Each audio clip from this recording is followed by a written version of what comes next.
If we didn't know better, we'd say Doug Christie has been a head coach for years based off of how he's turned this Sacramento Kings team around.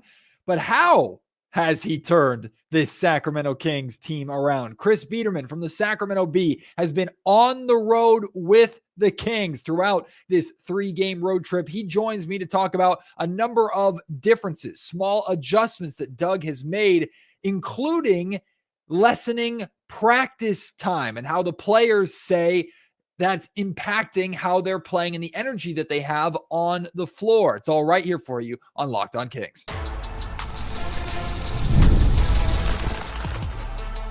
You are Locked On Kings, your daily Sacramento Kings podcast, part of the Locked On Podcast Network, your team every day.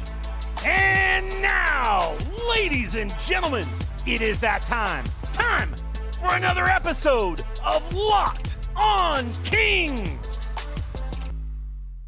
Hello and welcome into Locked On Kings, your podcast hub for Sacramento Kings coverage all season long. Today's episode is brought to you by Game Time. Download the Game Time app, create an account, and use promo code LOCKEDONNBA for $20 off of your first purchase. My name is Matt George. I have the privilege of being your host here. I'm a Sacramento sports anchor and reporter for ABC 10 News. And Chris Biderman is a good friend of mine, covers the Sacramento Kings for the Sacramento Bee, does a fantastic job. And he's written a couple of articles over the course of this road trip so far that he's been on the road with this team during. And one of the articles, one of the things he talked about is how the players have expressed that the difference in practice time, less rigorous practice time, which Mike Brown was known for his kind of frequent and intense practices, how that has left the Kings a little more fresh and has translated to them playing harder and playing better in games. Chris wrote about that, so we're going to discuss that as well as the other adjustments that he's seen Doug Christie make. We're going to talk about incorporating Keon Ellis more into the rotation and finding more minutes for Keon and the balancing act that Doug Christie has to do there. A lot of great stuff in this conversation, so please sit back, relax, and enjoy my conversation with the Sac Bees, Chris Biderman. There's no question things look different with the Sacramento Kings, not just in the win column on a 7-game win streak, but down to the little details, things that Doug Christie has adjusted and implemented that has completely, and I mean completely, flipped this season on its head for the Sacramento Kings. Chris Biderman is on the ground, on the road with the Kings right now. He was in Boston for that big win. He was there for the Kings win in Chicago the other night. Will soon be in Milwaukee for Kings and Bucks before heading back home at the end of this road trip. He's going to help fill us in with some of the details of what he's seeing from Doug and this team on the road with this continued win streak. Chris, hope you're staying warm, my friend. Thank you so much for joining me. Man, this turnaround is pretty crazy. I certainly, I didn't see this coming at all after the firing of Mike Brown. What has just been your takeaway of the whirlwind of the last couple weeks and how the Sacramento Kings have completely revived their season? Yeah, it feels kind of like they hit the release valve a little bit in terms of like the pressure and the tension. And it just, I've written there are a few different layers to, what Doug Christie has done different relative to Mike Brown. And I think the overall theme of what he's been doing is just kind of taking his foot off the gas in terms of like, the practice schedule. I wrote about the practice schedule. They're basically like not really practicing, or at least not practicing anything close to at the level they were under Mike Brown. It's like they still have practice and they're still on the court doing things, but it's more about like schematic stuff and scouting. It's not like doing drills and exerting a whole lot of physical energy on the practice court. And I think you're seeing it with sort of the energy the team's playing with, right? Like they're starting to win games on the margins. And I think if Mike Brown made a mistake this season, it's that he didn't really adjust. He kind of had the same messaging to the team.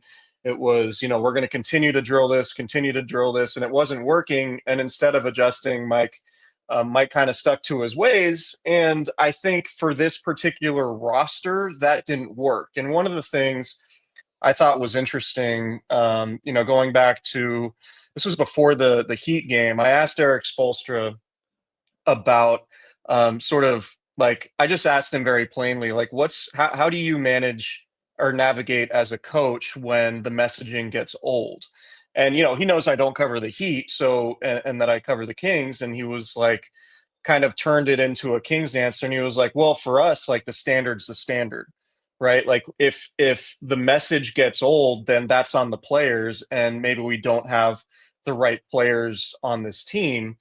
But for the Kings, that's not the case, right? Like, the Kings, the messaging did get old, and there needed to be an adjustment. And I'm not saying the way the Heat does it is right or wrong. I'm not saying the way it's happened with the Kings is right or wrong, but the Kings changed their messaging, and the players have very clearly responded. So, there's a much lighter practice load. There's a much more simplified version of the offense, which I wrote about last night. And Doug Christie is just kind of letting these dudes play. And then you have the added sort of intangible effect of them looking at Doug Christie as a former player, knowing what type of player he was. And the fact, one of the things that I found really interesting that I reported on the last few days was that, DeMar DeRozan during a film session was the one responsible for showing the team a bunch of clips of Doug Christie, playing, fighting Rick Fox and playing really tough defense on Kobe and Tracy McGrady and other stars of his era, and doing sort of the grimy, gritty stuff that Doug Christie was known for during his time in Sacramento. And it went a long way for the players in terms of like looking over and Christie building equity with the roster, and the Kings are playing harder because of it. And Christie really appreciated that from DeMar, because that was, DeMar didn't have to do that, and DeMar did it because DeMar saw an opportunity to further strengthen the bond between the roster and the coaching staff. And it was kind of a unique scenario because I don't think that happens very often. And I think it's an example of, being in Chicago, it's like DeMar DeRozan answering a bunch of questions from media members. And like, but DeMar was like a very beloved figure in Chicago. And he was only here for 3 years, but even he said it felt like 10, given how close he was with teammates, members of the organization. All of which is to say, I think one of the things we're learning about DeMar DeRozan, and it's factoring into this coaching change, is that he really has a tangible impact on the roster from a leadership perspective in a positive way. And so I think there's kind of this perfect storm that's brewed where you have Doug Christie doing things differently than Mike Brown, it hitting the roster in the right way in terms of like the way they're absorbing that message, going out and playing. And I mean, they're also they have benefited from the schedule a little bit. Like, I will not say that was a championship level performance out of the Celtics on Friday, right? Like, the Celtics missed a ton of open shots. They're sort of going through that malaise of trying to repeat as champions and the dog days, the quote unquote dog days of the season that some teams go through in January. That's certainly a factor, but like, you can never take away from the wins and loss column. And the Kings have won 7 in a row. They're 7-1 since Doug Christie took over. So there's just this sort of perfect storm that's brewed that's allowed the Kings to sort of maximize who they are at a time where it's been very, very much needed. And the big question now is just how sustainable is it? Does it mean they can jump into the top 6 in the West? Does it mean they can win a playoff series? I think that's to be determined, but I think as of right now on January 13th, it's all pretty positive and trending in the right direction. For the record, I don't care about who the Kings have or haven't beaten or the strength of schedule. You beat who's in front of you. Exactly. Yeah. And the people who use that as an argument, people who tend to have had the mindset that I had, which is firing Mike Brown was a disaster. I see a lot of those people using the schedule as an argument against what Doug Christie is doing. I don't think that's relevant at all. Like, you play who's in front of you, you beat who's in front of you. If teams decide to suspend players or rest players or not play their best, that's on them. That's not on the Sacramento Kings. The Kings still need to win games. All wins count the same. But I'll go back to the messaging, because this is where I'm more curious than I am confused. Like, how different is the messaging on the surface level from what Mike Brown was doing? And what I mean by that is the way the Sacramento Kings are trying to play. They're trying to play fast. Mike Brown emphasized that. They're trying to they're playing with the intensity on the defensive end of the floor. Mike Brown has been calling for and demanding that and asking for that or really for the last 2 years. So kind of the two biggest areas of where we see the Sacramento Kings playing, the playing with energy, the paying attention to detail. I could add all those to it. We're seeing the Sacramento Kings execute right now. So I'm not saying Doug Christie's not doing anything different. I'm just saying the Kings players seem to be embracing and executing in the areas for Doug that Mike was calling for. And it's clearly because Doug is doing something different. Is it really as simple as he's a former player and it's easier to buy in and give all? Or is it as simple as what Mike was asking for requires a lot of energy, but Mike was also demanding too much or expending too much energy with his practice schedules and with, even mental energy from the way that he coached and kind of being a hard ass and stuff? Is it really as simple as the Kings are executing now what they've been trying to execute for months, for years, but it's because Doug has made it easier to do so? Yeah, I mean, it depends on who you talk to in the locker room, particularly about the practice schedule. Like Domantas Sabonis flat out said when I asked him, I was like, "What's the biggest difference with the practice schedule?" He's like, "It's just so much easier to have more energy when you're playing when your practice schedule is what it is now." No one was super eager to give me specifics, but Malik Monk basically said like, "Yeah, we're going over film and we're doing stuff, but like we're saving our legs. Like really, like rest and recuperation is like really the focal point of practice," which is, sounds counterintuitive, but I think what you're seeing is the Kings overall playing with more energy, and that's combining with the positive vibes that come from winning, right? So I think they're viewing all that as working, and they get to practice less, which obviously, the players like, while they're winning. And that's it, it's a complete 180 from practicing a ton and losing. You can put in all this work and then you're not getting the results, and it can be demoralizing. And I think the Kings were sort of demoralized. And so again, like, I think for maybe a different type of roster, what Mike Brown was preaching and the way he goes about it, absolutely could work. And like I think Mike's a great coach. I think he's still probably one of the best 10 or 12 coaches in the NBA or in the world, or however you want to say it. But I just think the messaging got stale. He didn't adjust. And the roster is a better fit for Doug Christie's personality right now. So that's kind of what I think it is. And you also have to, I think there's an element of health too. I know they were missing De'Aaron Fox, but you get Devin Carter back. Devin Carter gives you, we've been calling for the Kings to get athleticism and length and rebounding. Devin Carter's only 6'2", but he does have the athleticism. He can hit some shots like he did in Boston. He's a very confident dude, and I think even though he's not, he's playing 10, 12, 13 minutes a game, like, he brings a lot of confidence, and he brings the Kings an element of what they were lacking off the bench. And you get De'Aaron Fox back, you have your roster fully healthy and intact on Sunday for the first time all season. And then you can sort of start to optimize the way you use guys, instead of like having to overextend Fox or having to overextend Keegan Murray. And you can sort of pick and choose when you want to use Keon Ellis. If Zach LaVine is using his size advantage against Keon and just kind of bodying him and going to the rack, then okay, then you can sit Keon Ellis down in crunch time, and you can play Keegan Murray, who's maybe a little bit bigger and more stout, and better able to, handle Zach LaVine going to the rack. Like, the Kings now, from a health standpoint, the roster is much better, and you're in a place where you can optimize the guys that you do have available. And you can have a little bit of what you were lacking in depth and athleticism and length with Devin Carter, even though he's not 6'8", obviously, but like, he's 6'2", and he feels like he can guard, above his position. So, like I said, it just feels kind of like a perfect storm, everything sort of breaking the Kings' way.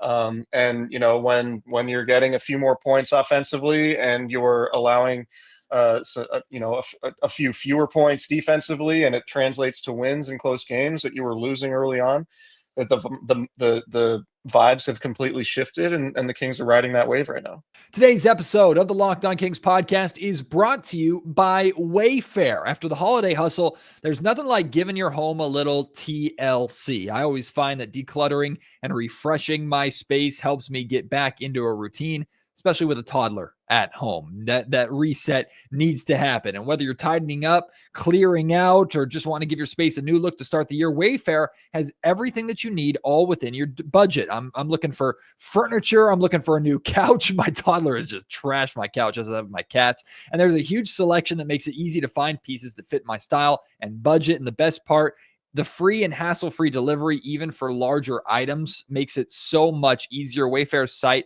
it was easy to navigate. I found everything I needed in no time. There's something for every style and every home, whether you're into like the farmhouse look like my wife, or more of a modern home, or no matter how big or small your space is, or big or small your budget is, you will find all that you need on Wayfair. Wayfair also makes it easy to tackle your New Year's home goals with endless inspiration for every single space. Give your home the refresh it needs with Wayfair. Head to wayfair.com right now. That's WAYFAIR.com. Wayfair, every style, every home. There's something fragile to what you just said, right? It's a perfect storm. They're winning because everything is going right. But at some point, not everything's going to go right. So I asked this question because I believe the way the Sacramento Kings have been playing over the last handful of games, I think is actually an indication that this can be sustainable. I like the way the Kings are playing consistently and winning games that are very inconsistent. The types of wins they're getting are very across the board, from an offensive shootout against Memphis to a double overtime game against the Heat to a defensive second half like they had in Boston. Like, the Kings are finding very different ways to win games, but they're playing consistently with the effort and energy that they're playing with. I think that is a clear, sustainable way to be successful. I also think the Kings are playing with a tremendous amount of confidence that isn't leaking into cockiness, meaning they're coming into games recognizing we should be the better team. We can win these games, but we're not going to act like the game's already won and then get caught flat-footed and lose to teams we should beat. We saw that a lot under Mike Brown, especially last season, right, Chris? So those areas right there make me think, okay, this can be sustainable. This isn't just like a hot streak flash in the pan. But in your mind, when things start getting rocky, if things aren't bouncing Sacramento's way, if this perfect storm ends, because there's still 43 games remaining, it's going to slow down at some point. Yeah. Is there any area where you're concerned, like, okay, once the energy of Doug Christie wears off, the realities of what this team was start creeping back? Or do you think, no, this is who this team is, Doug Christie just finally got him there? Dan, it's tough to say given how early it is in Doug Christie's tenure, but I will say I do think he's built a lot of equity already, right? Like, Doug has, like, this isn't a situation where Doug Christie's coming in from the outside and they don't know him at all, and they completely revamp the coaching staff. It's like, no, they just kind of they replaced Mike with Doug. Doug was already there. Like, Domas obviously has worked with Doug a ton in the offseason. DeMar DeRozan worked with Doug and Leandro Barbosa and Sabonis in the offseason. So the coaching staff is still intact. Like, they didn't have to completely reinvent the wheel in terms of what they were doing. It was just kind of like a vibe shift, and like, all right, this is, we still have the foundation of what we do offensively and defensively in place. We're just going to change the way we operate so we can better maximize those core principles, I think is sort of my read on this. So there are absolutely elements of what Mike installed that they're still running with. And I'm a full on believer in what Mike did from, an X's and O's and culture standpoint, right? Like, it was something needed to change, and the team has responded to that change. And so, how sustainable is it? I don't know. Like, I'm kind of tossing around ideas like, do you make a trade Like, if you keep this winning streak going, do you sort of upset the apple cart and do you move Trey Lyles and Kevin Huerter and try to get an upgrade? Or, I think they probably could, but like at what point, do you look at it and say, well, if it's not broke, don't fix it, right? Like I don't know if we're going to get to that point. See, I've thought And about that exact thing, Chris, and I'll just kind of add a little bit into this, because this is where I think the Kings have to be careful, because I understand completely what you're saying of you don't want to be the one to kill your own momentum. But at the same time, we know there's clear inefficiencies and issues with this team. There's lack of size, lack of rim protection, lack of depth at the forward position. And the Kings, I think, have hurt themselves by being too patient over the last couple of years and not capitalizing to help accelerate this team's timeline after the great year that they had, breaking the playoff drought in Beam Team year number 1. So I think it's a very it's a tender spot that the Kings are at. I do believe if their opportunity is there to improve this roster, you have enough context knowing this roster needs to be improved, you go out and do it. But you do have the fear of what I always bring up is the 2014 Oakland A's, right? When they went and traded Yoenis Cespedes for John Lester because they felt they needed it. And then the A's completely fell apart because the mojo and the momentum was lost after they lost the top guy. So I hear what you're saying. yeah, and it's kind of along those same lines. It's like, well, if you're Monty McNair, do you feel great? Like, are you operating as if like, all right, I have no problem trading first round picks in 2028 and 2029 or whenever, to maximize this team, because who knows if this doesn't work, I'm not going to be around to make those picks anyway. Right. Or are you operating from the standpoint of like, well, I have to make this deal because if I don't make this deal, then we run the risk of De'Aaron Fox leaving? Or are you operating from the standpoint of like, I don't care if De'Aaron Fox leaves, because if he leaves, we're probably getting a bunch of first round picks back in a trade anyway, right? So it's like, I guess from that standpoint, you can make the case to that Monty should probably go all in and do these deals, but at the same time, Monty is very pragmatic and very patient. Yep. And I think to your point, you could make a fair argument that that's maybe to a fault, but does it upset the apple cart?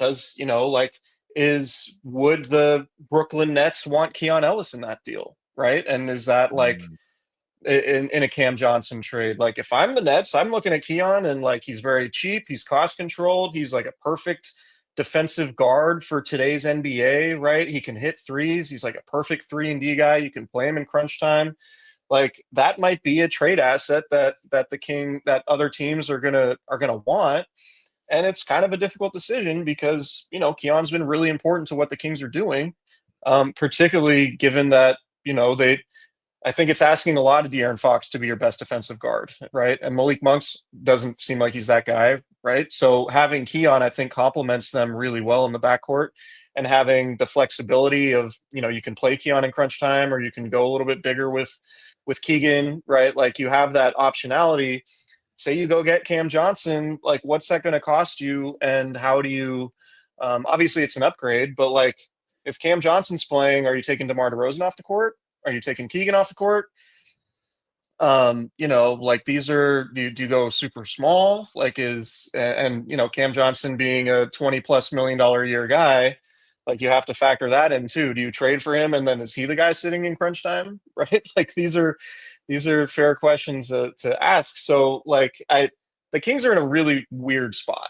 And I don't envy anybody really making decisions for them. But at least for right now, what they do have going for them is a very long winning streak, and they're winning in a bunch of different types of ways. And it doesn't feel like they're in the same position of sort of panic as they were a month ago, when it's like, oh, you have to upgrade the roster. It's like, well, you got Devin Carter back. You have everybody healthy for the first time all year, right? Like Trey Lyles' injury, it took him a while to come back from that, right? And play at like a normal level. I know he had a rough shooting night last night, but Trey Lyles, it feels like when you get, a handful of threes from him, like the Kings are really tough to beat. And, getting him back, I mean, this might be sort of what the Kings were envisioning the entire time. And if that's what they were envisioning the entire time, and they're winning a bunch of games, they might feel less urgency to make a trade, and they might, keep their powder dry, so to speak, with with all their draft picks. So, and I don't know. It's a tough place to be, man. I mean, it's a good place because they're winning, but it's a tough place to try to forecast the future and figure out if they're going to make a deal or not. Like I said at the top of the show, today's episode of Locked On Kings is brought to you by Game Time. I love going to live events, whether it's sports, music, theater, comedy shows.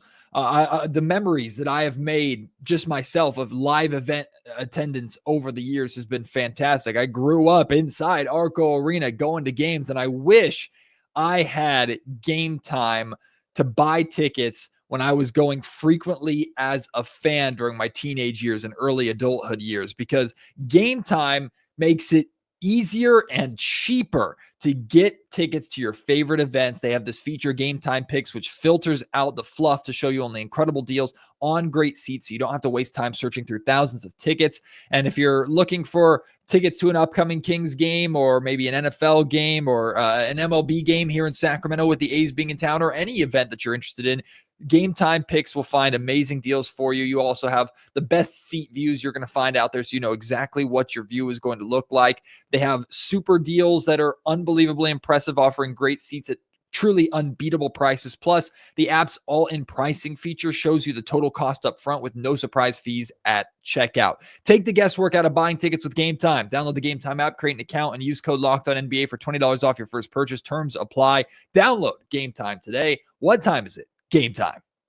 Locked On Kings is also brought to you by Hungry Root. When it comes to grocery shopping and meal planning, I've had an ongoing problem. I don't have the time, right? Between work, life, and trying to eat healthier, I'm constantly feeling stressed out about my grocery list and getting that food, finding the time. I'd go to the grocery store, but I'd get things that I didn't need or couldn't find the stuff that I wanted, and then end up with no time to actually cook, watching food go bad, sticking to my health goals. That's a struggle too. But everything changed with Hungry Root. It's a game changer, truly. It's the easiest way to eat healthy without all the stress. With Hungry Root, it's like having a personal shopper and nutritionist all in one. They take care of the grocery shopping, recommending meals and groceries based off of my tastes, health goals, things that I like, things that I don't like, the time that I have, from anti-inflammatory to high protein and gluten-free options. And the best part, every meal is ready in 15 minutes or less. I'm talking quick, healthy meals that actually taste great, all delivered straight to your door. It's a huge time saver, and it's made healthy eating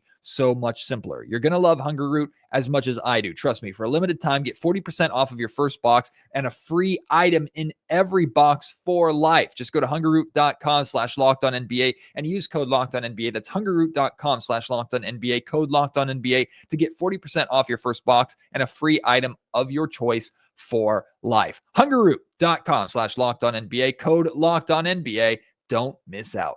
There is no clearer indication of Mike Brown's failure or mistakes than Keon Ellis. Like, I don't think it's excusable or defendable. And even as Captain Mike Brown over here, I don't think there's any argument you can make for why Mike Brown was not playing Keon Ellis and why it was a good thing. And Mike did try to explain it to us and talk to us about it while he was here. Didn't really make sense then.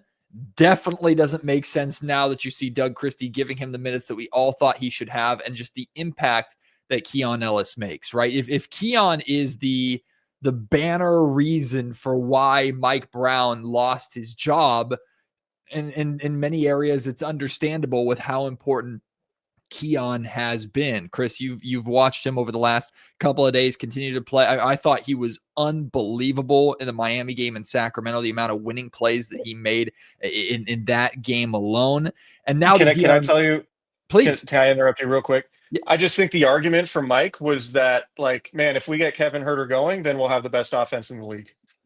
I think it was as simple as that, and Huerter just never got going. But I think that was Mike's argument. But that argument is counterproductive to Mike's whole idea that the Kings need to be more defensively sound than offensively, because that was his thing going into last season. This is the area of Mike, and I love the dude. And I think more than not, I think what Mike brought to Sacramento was fantastic.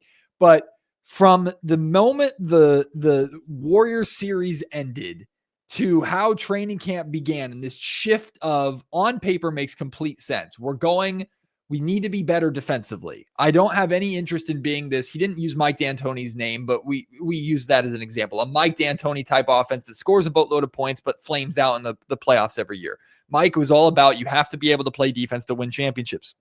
On the surface, makes complete sense. He said, I'm willing to sacrifice some of the offense because we had the best offense of all time. I'm willing to sacrifice some of that to get the defense better. He sacrificed too much. But you find this diamond in the rough in Keon Ellis that helped turn your defense into the middle of the pack, which is really good for the Sacramento Kings in their history. And then you don't want to play the guy anymore because you need Kevin Huerter's offense. Those are the inconsistencies with Mike Brown that I can understand from a front office standpoint get frustrating. So if there are those inconsistencies that we're seeing, what kind of inconsistencies were in the locker room that the players had to deal with? That's where I start to understand and connect the dots a little bit. But that doesn't make any sense to me. Keon is a Mike Brown guy. It doesn't make sense. So I'm with you 100%.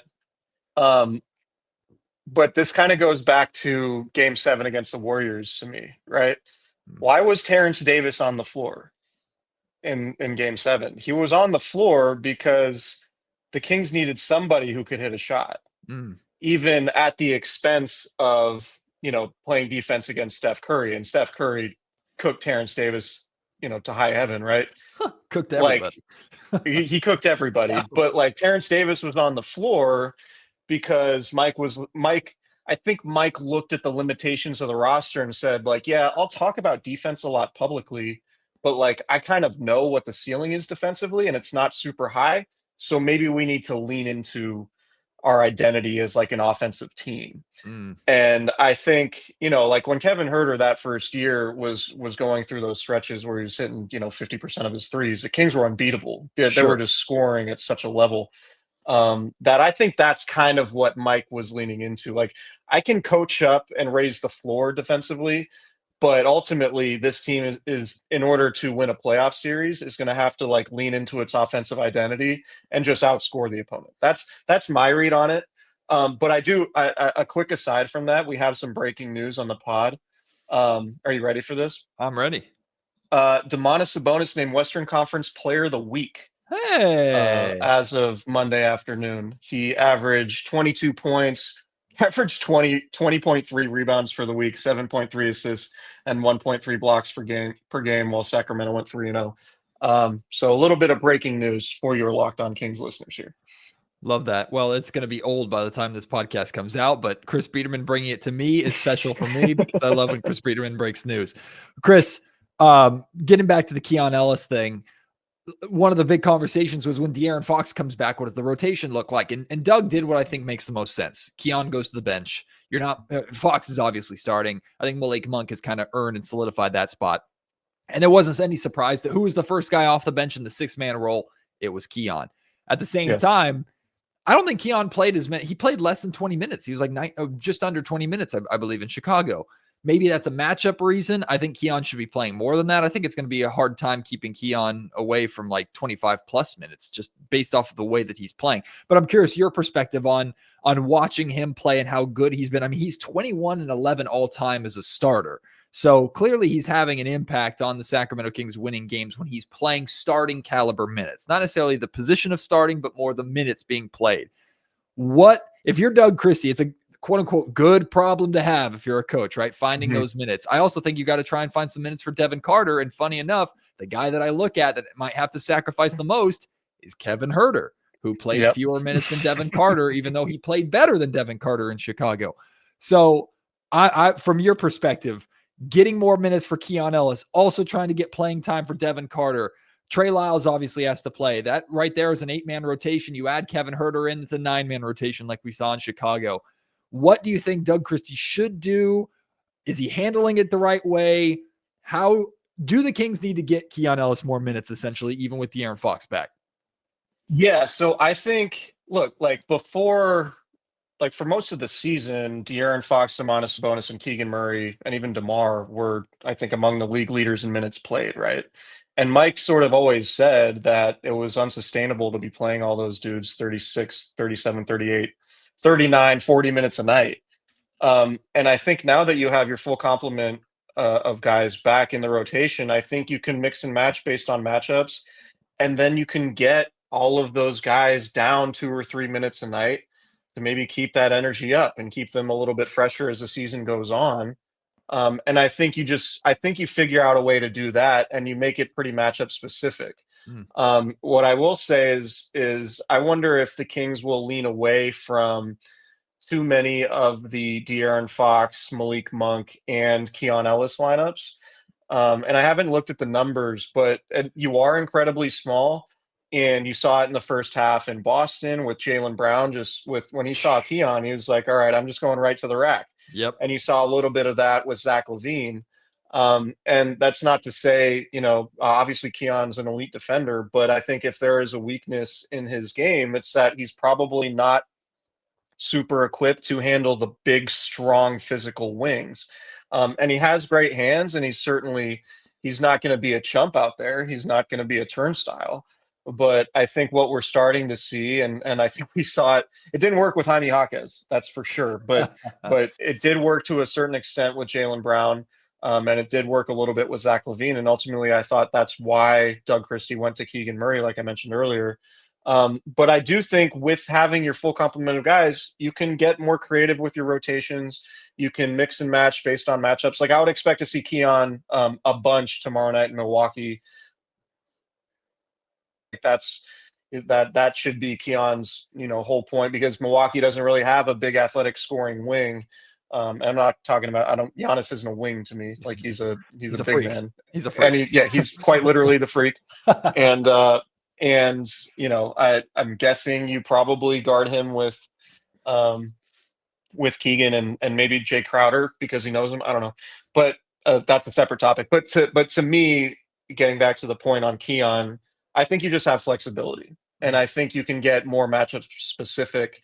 And I would imagine that because you do have so many of your guys back, you don't necessarily have to play small if you don't need to, because I don't think the Kings are optimized defensively when you have Fox, Monk, and Keon on the court at the same time, even though I'm sure I haven't looked at the numbers of those lineups, but just like watching it play out with Zach LaVine last night and just watching him and Jaylen Brown go at Keon, it's clear to me, like, all right, Keon's amazing against elite point guards, but probably less so against like your 6'7", 6'8", 6'9", like really strong, powerful wings. And so that's probably an adjustment that they'll have to make. Well, the last time the Kings were in Milwaukee, Dame Lillard broke their hearts with a game winner. So we'll see if the Kings can correct that this time and bring an 8-game win streak home with them for Kings Rockets. Almost a year to the day, and that was the Mike Brown laptop game. Yes. Yeah. If nothing else, that man gave us some amazing post-game moments. I do love Mike. Like professionally as a human. I learned a lot about basketball from him, just sort of being around him, and he was incredibly gracious in terms of him taking the time to educate me and everybody else who covered the team about basketball. And to me, like, this is one of those things where it's sometimes divorces happen, and it's not always an indictment on the person as a coach. It's just a change needed to be made. And I think it's become clear, despite how ugly as it was when it happened, I think it's pretty clear that the change has been positive. We'll see if that lasts, but I think it probably will. And but yeah, I do feel like it's a little bit weird to write about all these changes the Kings are making away from what Mike Brown was doing. Like it's not a way of like on Mike Brown. It's just kind of like, man, it's just kind of crazy that this is what it is, It's been a whirlwind over the last couple of weeks. Well, Chris, do us all a favor, do Sacramento a favor, and bring home an 8-game win streak with you to the Golden One Center. Will you suit up and get the job done, huh? I can't guarantee it, but no matter what happens, I'm going to do my damnedest to write about it. So no matter what happens. Well, you're a damn good writer at that. Check out Chris Biderman's work over at the Sacramento Bee. We'll see him back at Sacramento soon. Chris, thank you so much for taking the time. Now put on a coat and a scarf or something. You're making me cold. Just look, even though you're in a hotel room, it's 20 degrees out there? 20 degrees, but it's that like bright and sunny blue sky 20 degrees. So, it's just going to be, it's extra cold. It's not like you get the insulation from the cloud cover. It's like one of those weird Canadian fronts where, anyway, enough weather talk. Safe travels home, my friend. We'll see you soon. Thanks for doing it. Thanks for having me, man.